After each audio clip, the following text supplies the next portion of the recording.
Ang sarap ng menu ko for today, oh. Caldereta Moton. Look guys, oh.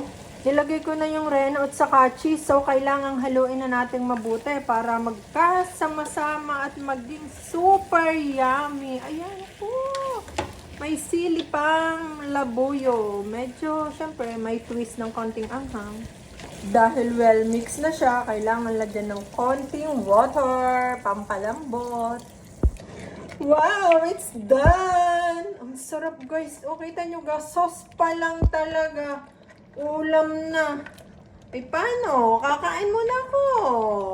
Guys, oh, fresh na fresh moton yan. Binili ko kanina sa mall. Kain tayo. Malambot-lambot. Ang sarap, promise. Init! Kain tayo. Kakain muna ako.